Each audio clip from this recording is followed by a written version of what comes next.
1 bulan telah berlalu sejak saya meninggalkan sekolah. Pada saat itu, saya tidak melakukan apapun selain latihan solo di kastil. Sekarang aku pahlawan, aku harus menjadi lebih kuat. Setidaknya itulah alasan resmi saya. Sungguh itu terutama karena aku harus melakukan sesuatu untuk menjaga pikiranku agar tidak lepas kendali. Berolahraga membuat saya merasa sedikit lebih baik. Dari apa yang saya dengar, kematian Julius dirahasiakan dari dunia pada umumnya.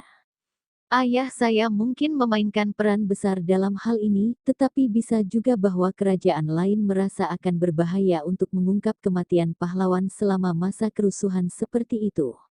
Sepertinya berita sudah ada di medan perang, tetapi di kerajaan ini, setidaknya di tempat yang jauh dari garis depan, masih ada waktu sebelum rumor menyebar. Rupanya, iblis tidak menyerang sejak itu. Pasukan mereka juga mengalami banyak kerugian dalam pertempuran, jadi asumsinya adalah bahwa mereka tidak akan bergerak untuk sementara waktu.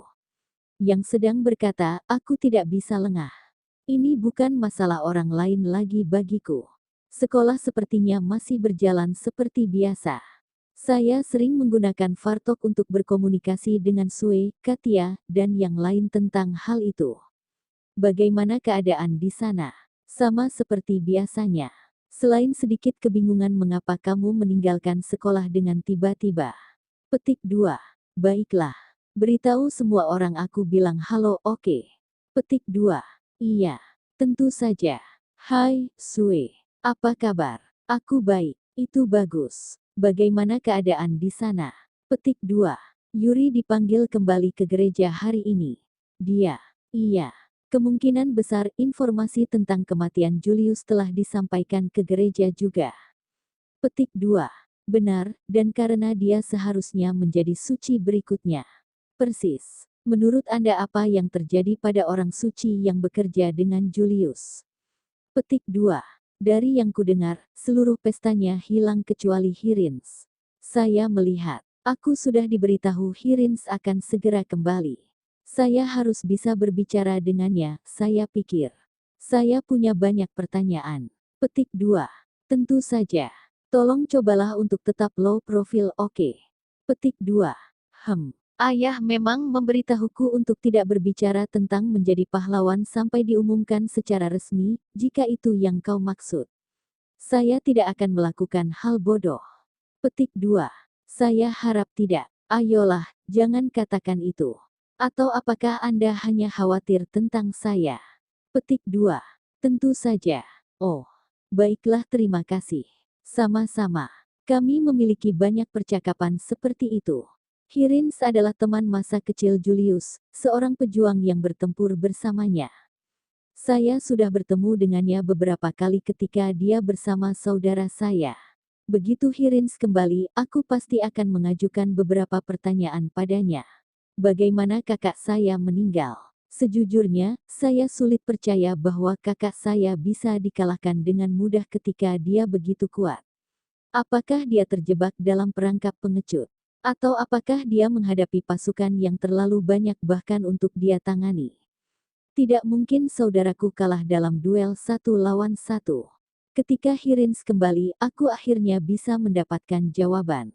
Kami sudah mendapatkan banyak informasi tentang keadaan di medan perang sekarang, tetapi sebagian besar fakta tentang Julius masih belum diketahui.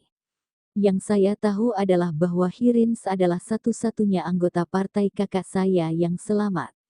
Satu-satunya pengguna sihir di kerajaan ini yang mampu menggunakan teleport saat ini terbang untuk mengumpulkan informasi, tetapi dalam hal ini, mungkin lebih cepat untuk hanya menunggu kedatangan Hirins.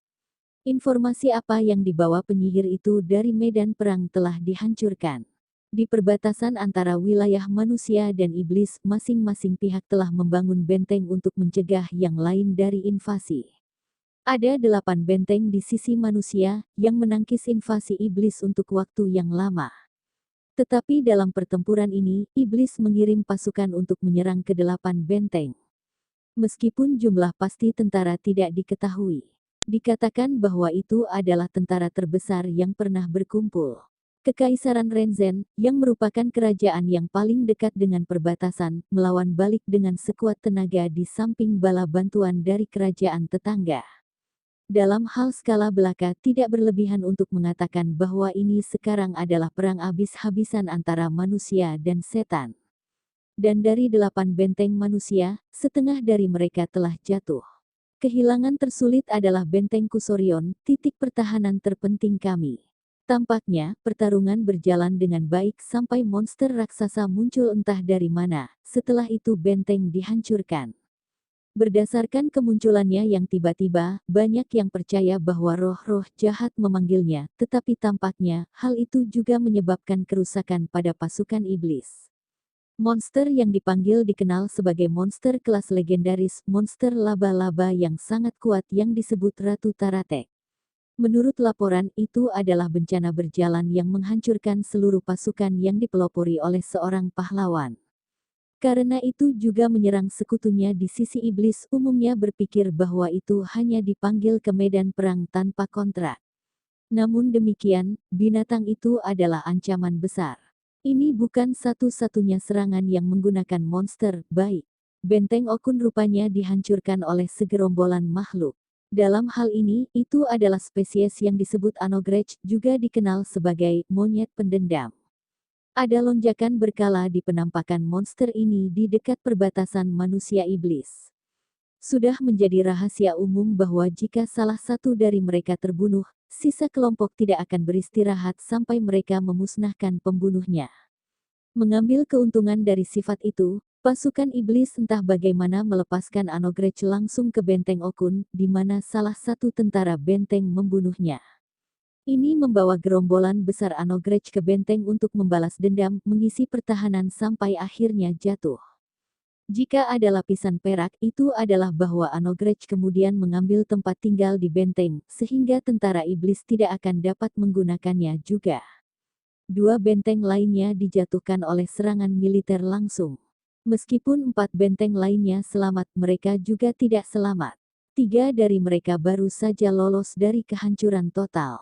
Tidak ada komandan musuh yang ditangkap, jadi bukan berarti kita benar-benar dapat mempertimbangkan kemenangan ini. Hanya benteng Dazaro, yang berada di bawah komando Penatua Ronan, dikatakan sebagai penyihir manusia terkuat yang hidup, yang mampu mencapai kemenangan total dengan menjatuhkan komandan musuh tanpa mengalami kerugian besar. Melihat situasi secara keseluruhan, sepertinya jalan buntu yang terbaik. Tetapi mengingat seberapa banyak posisi pertahanan kita telah memburuk, Anda mungkin bisa menyebutnya kekalahan.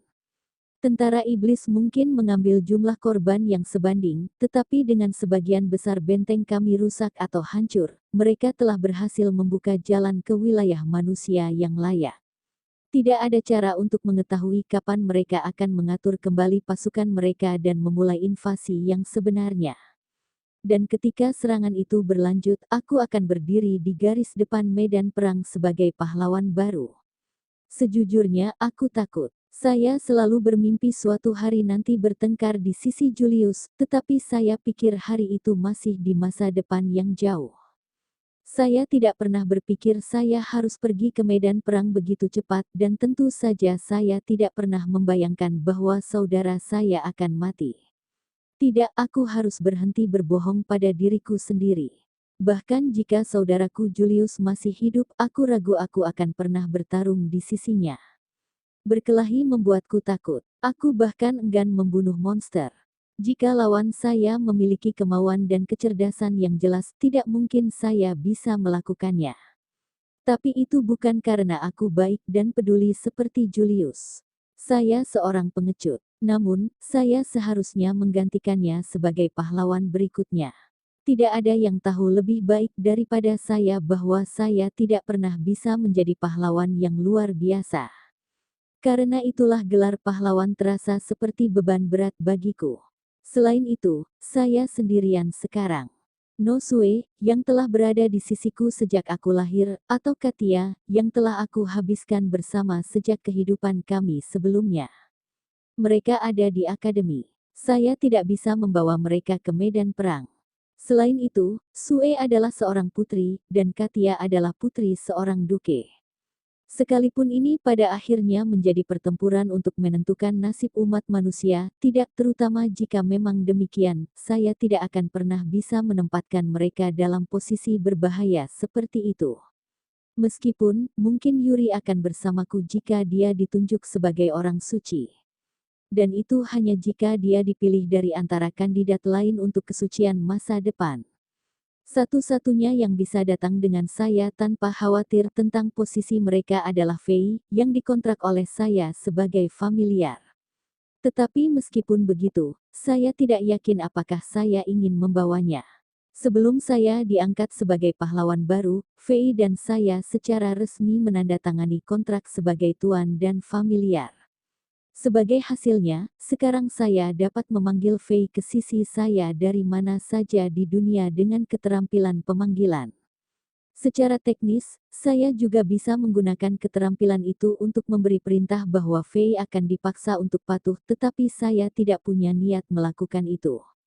Hubungan guru akrab hanya formalitas, kita pada dasarnya masih sama. Kontraknya benar-benar hanya supaya aku bisa memanggilnya jika perlu. Jujur, saya sama sekali tidak tertarik untuk membuat kontrak sama sekali, tetapi Fei adalah orang yang menyarankannya. Dia mengatakan hal-hal akan lebih mudah seperti itu. Tapi begitu aku menjadi pahlawan, sesuatu yang aneh terjadi pada Fei. Ketika saya melihatnya terselip di tempat terpencil di kastil, saya tidak bisa menyembunyikan napas kaget saya. Tertutup di sudut itu adalah sesuatu yang terlihat seperti telur besar yang ditutupi kulit putih. Dan telur itu sebenarnya Fei. Saya tidak tahu mengapa dia tiba-tiba memasuki kondisi seperti telur ini. Tetapi ketika saya menjadi pahlawan dan dipanggil ke kastil, inilah yang terjadi. Ketika saya menilai itu hanya mengatakan telur Wim. Aku bahkan tidak tahu apakah Fei masih hidup di sana. Meski begitu, saya takut untuk memecahkan shell. Shell itu cukup keras, jadi bahkan jika aku ingin membukanya, dibutuhkan kekuatan yang cukup besar. Tetapi jika Fei ada di sana, saya tidak bisa begitu saja menyerang shell, atau saya mungkin menyakitinya. Seorang sarjana kastil memeriksanya dan mengatakan bahwa dia mungkin hidup di dalam dan aku harus membiarkannya apa adanya, tetapi itu sama sekali tidak meredakan kecemasanku. Tidak ada teman saya yang bersama saya, Fei dalam kondisi yang aneh ini, namun entah bagaimana saya seharusnya mempersiapkan diri untuk menjadi pahlawan. Saya merasa tekanan akan menghancurkan saya. Itu sebabnya untuk saat ini, saya berkonsentrasi sepenuhnya pada pelatihan. Melatih tubuh saya tanpa berpikir untuk menahan pikiran saya. Hanya itu yang bisa saya lakukan. Saya terus mendorong tubuh saya melewati batasnya sampai pikiran saya benar-benar kosong.